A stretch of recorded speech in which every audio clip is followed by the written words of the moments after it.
Hilary Barrett is our next guest. She's the executive director of the Nevada State Democratic Party.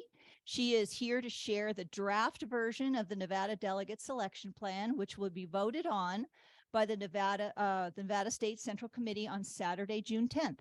She's going to give us a brief overview of the plan and then open it up to questions and comments. I am going to limit questions and comments to Washoe County Democrats only. This is the Washoe County Democratic Party meeting, so it's going to be them, and we have limited time. Please note that comments about the plan during the Q&A, both verbally and in the chat, will be provided to the DNC as part of the draft submission package that will be sent to the DNC following the Central Committee meeting on the 10th. So let's please welcome Hilary Barrett.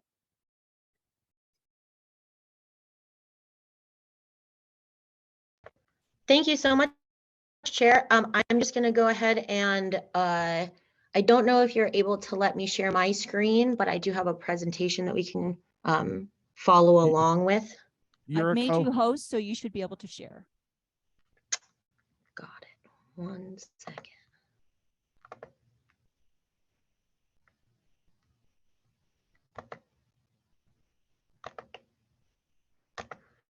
Okay. I hope he.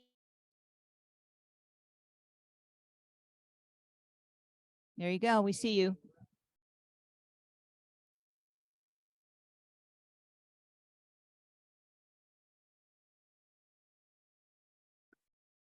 You're muted.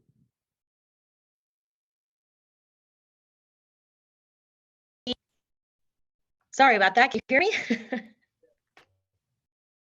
All right.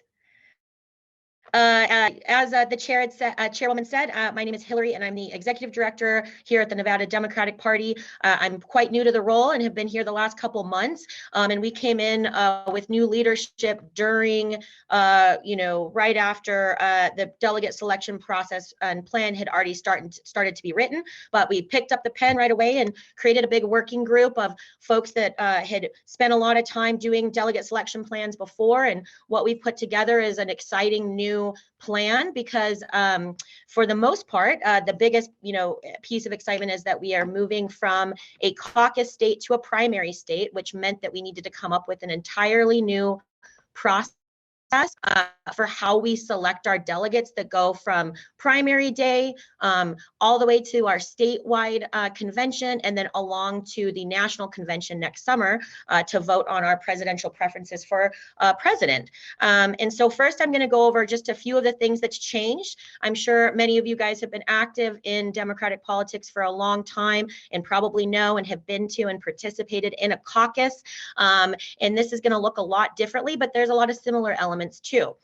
So first off, what's changed is Nevada will now use the results of a state-run presidential primary election on February 6th to 2024 to determine the allocation of delegates to its state convention, where national convention delegates will then be elected.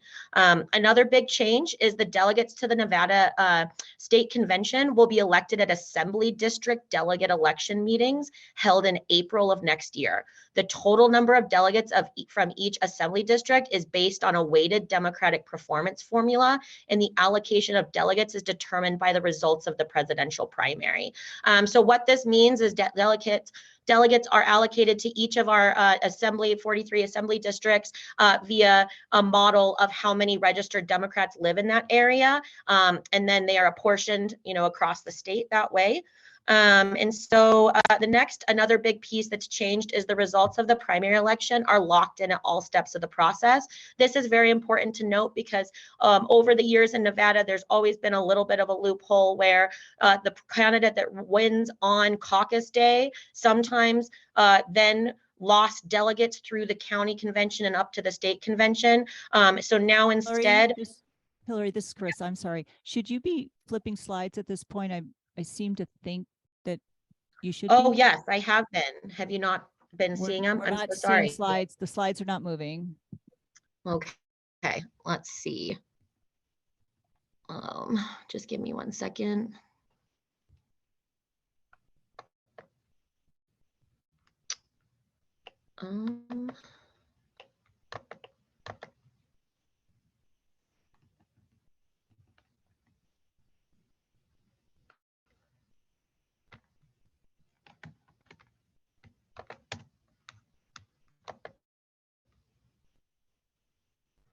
I'm gonna stop sharing my screen for just a second. I apologize. This has been happening recently and I'm not sure why. Just give me one moment.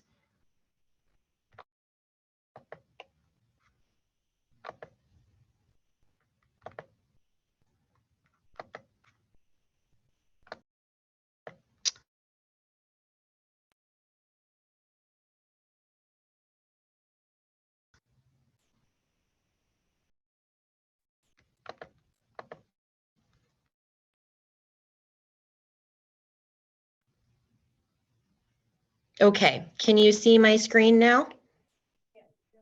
Yes. Okay. Does it flip when I go through it? Or Yes. change? Okay, I'm just gonna do it this way. Sorry, it's not on presenter mode. Let me catch up to where we were. So this is where I was, is that the results of the primary election are locked in at all steps of the process. So the next thing I wanted to go over is the key dates that will guide our delegate selection plan next year. First off, we're going to have early voting period from January 27th to February 2nd of 2024. It's good to note here that unlike in the general election, where we get 2 weeks of early voting, we only have 1 week during the primary. That was a decision that was put in the bills when all of this was passed to switch from caucuses to primaries. So only 1 week of early voting, but then on all of that will culminate on presidential primary election day, which will be February 6th, 2024, held and administered across the state by the state. And then on April 13th, the Democratic Party, us, will hold assembly legislative district election meetings that we're calling DEMS in each of our assembly districts across the state. Additionally, we will hold the Nevada State Democratic Party Convention on May 18th, 2024. And then on May 19th, our national delegation that we elected the day before at that state convention will meet for the first time at the site of where we're going to be holding our state convention. This is something that happens every cycle where the delegation meets for the first time and you start to learn how to be a national delegate. Okay, so a couple of delegate requirements. In order to run to be specifically a national delegate, so that's somebody that wants to start, all the way at their primary day and try to go all the way on to Chicago next year and put in their presidential preference vote for President Biden, you will need to be a registered Democrat, have voted in the presidential primary either on election day or during the early vote period, attended and be elected, both attended your assembly district meeting and be elected by that assembly district meeting on April 13th. Next, you have to file your declaration of candidacy, designating your singular presidential or uncommitted preference and a signed pledge of support for the presidential candidate, including uncommitted status, with the state party by May 17th. So that's the day before our state convention. And then next, you have to attend and be elected as a national convention delegate during our state convention, which will be held in Vegas next year. All right, the next part of this process is I wanted to go over some of the types of both the process and then go into the types of delegates that we will elect. So the first step of the 2020 delegate election process is voting in the presidential preference primary. You can do so by mail, on election day, or at any early vote site you have. And then you will, the second step of this process is you have to attend a assembly district delegate election meeting. And at that meeting, you need to be elected through that up to your state convention to represent your fellow Democrats. Next, you will, this is a little bit about the actual process of our delegate election meetings, but delegate election meetings will be chaired by a temporary chair. So very similar to a caucus that will be recruited by state and county parties across the state. Each temporary chair will be directed to open online registration at least 30 days prior to delegate election meetings. The state party will have a big process and guidance for how people can register for their DEM meetings. All of that will kind of come this fall when we're building out all of our plans. And then the assembly district delegate election meetings will elect delegates to the state convention with the number determined by a formula giving equal weight to each assembly district's average of the vote for Democratic candidates in the 2016, 2020 presidential elections, and to Democratic Party registration within each assembly district as of January of next year. At the Assembly District Delegate Election meetings, attendance at these DEM meetings will be held in person in Assembly districts that are within an area of less than 50 square miles. And then attendance for Assembly District meetings that will be held in person and virtually for districts that are larger than 50 square miles. This is to ensure that there's a virtual option for some of those very large geographic districts, particularly in our rural areas. We don't want to hinder somebody by making them drive hours to a meeting so they can be able to participate virtually instead. Next up, I'm going to go through what the types of delegates are that we're going to elect in our state convention. So the first is these district level delegates and alternates.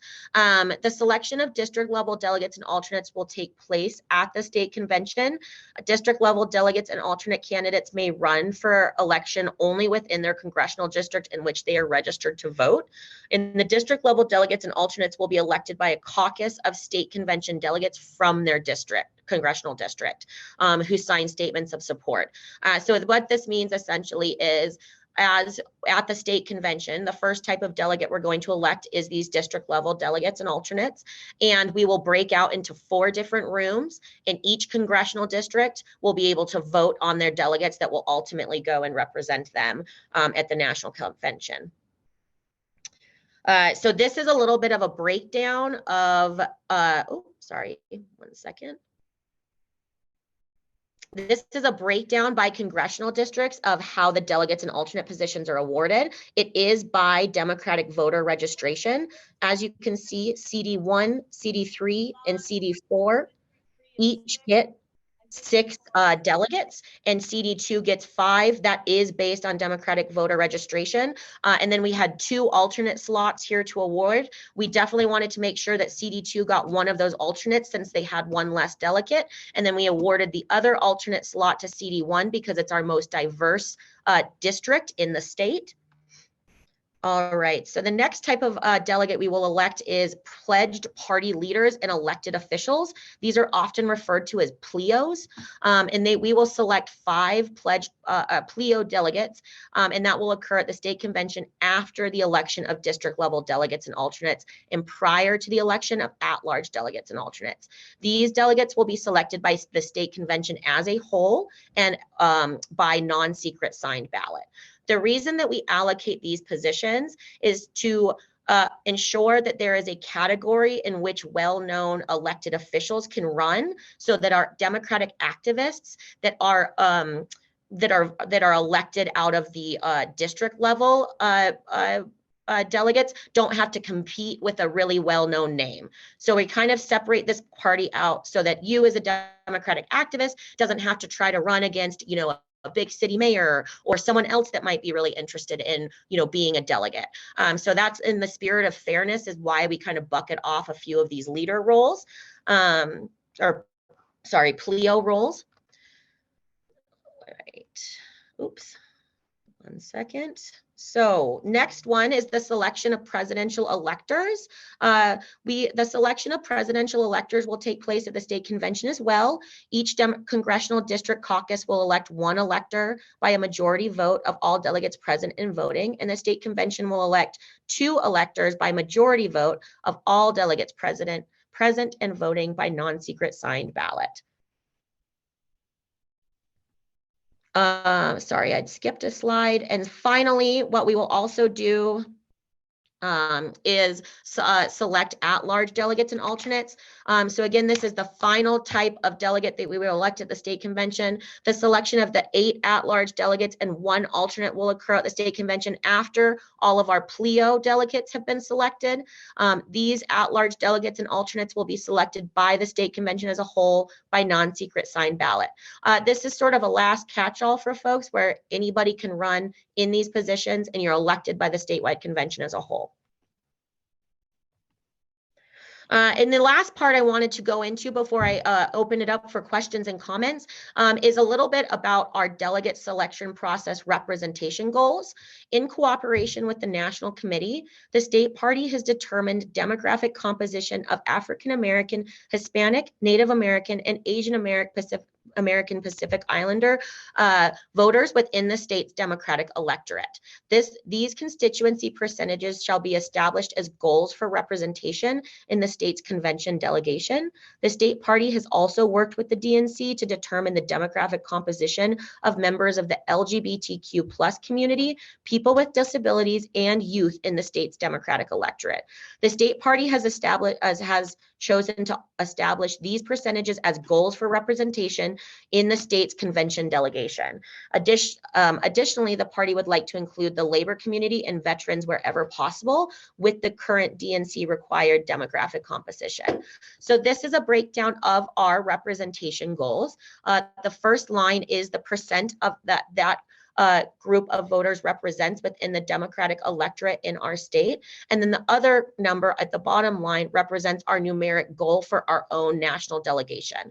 So as you can see, the Democratic electorate of African Americans in the state of Nevada is 15%, of Hispanic Latino voters is 31%, Native Americans 1%, AAPI 11%, and then we have 8% of our Democratic electorate LGBTQ, and then people with disabilities make up 15% of our electorate, and finally youth makes up 34%. All of this translates into some goals we have set for ourselves. It's important to note that one person running for delegate can also identify with multiple categories. So for example, you could be both an LGBTQ American while also being a Native American, or you could be a youth voter and also African American, etc. So these are goals that we set for ourselves to ensure that our national delegation looks like the diversity of our state and accurately represents our state. And so we put these goals into our plan, but they're not also caps either. So I did want to make that clear that that's not a capped number in some way. It's just a goal that we want to hold ourselves to make sure that the folks that we send on to elect our president also look just like our Democratic electorate here in Nevada. So with that, I will open it up for questions and comments. Happy to keep my screen up, or if you wanted me to turn it off, just let me know, Chair Snedeker. But with that, I don't know the best way to answer questions. You just let me know.